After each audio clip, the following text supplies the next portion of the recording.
Now this isn't about how to do a T-post line or fence post or anything, but this is to show that maybe a gas-powered one might help out. So I got the line started, got them laid out where I want to. If you can barely see the orange spots down the row, I would suggest using some type of marker, whether it be like tape or just spray, because once you get going with the gas-powered driver, you really lose your spot and you can go pretty far without noticing. So you're going to start off using a normal one to get them in place, because this gas-powered driver is really tall. It's only hammering from here down, so all of this is above the T-post.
All right, this was the second one I got to, and you could tell that one took forever.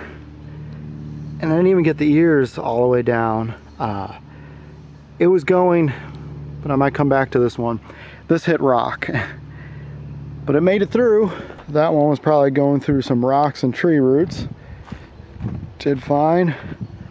As you can tell, even on these shorter posts, they're shorter than me when you put them down, and your starting point, the hammering point's here, and you got all this above you. It is not lightweight, it's not easy, but the type of soil I'm going through is just terrible. The slower you go, the more it's tapping better. The higher speeds, it tends just to float, and the anvil is not hitting it. So like a medium to low speed, it was really tapping it in a lot better.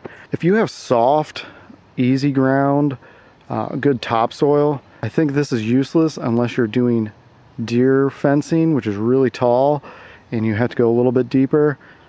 Other than that, hitting it with a normal driver is going to be just as easy. But if you have special needs like this land, this is worth it. It's going through the rock. Don't mind the cement there, but as you can tell, this is where I tried to dig a fence post hole.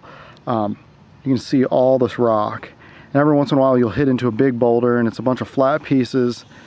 It's very light limestone. It's very weak, but having a driver be able to pound through that really helped. In my area I have a lot of this sandstone. That's quite weak. Got all these done. Only one gave me a hard time. I should say they all gave me a hard time. Tried it here, even moved it up here, kept hitting rock. Finally, this part of the rock was thin enough and it broke through the rock. So like I said, if you have hard rocky ground, this is worth it. It's still a pain. One of the things that could help is this distance is so short here where the T-post is. This thing can go all the way around.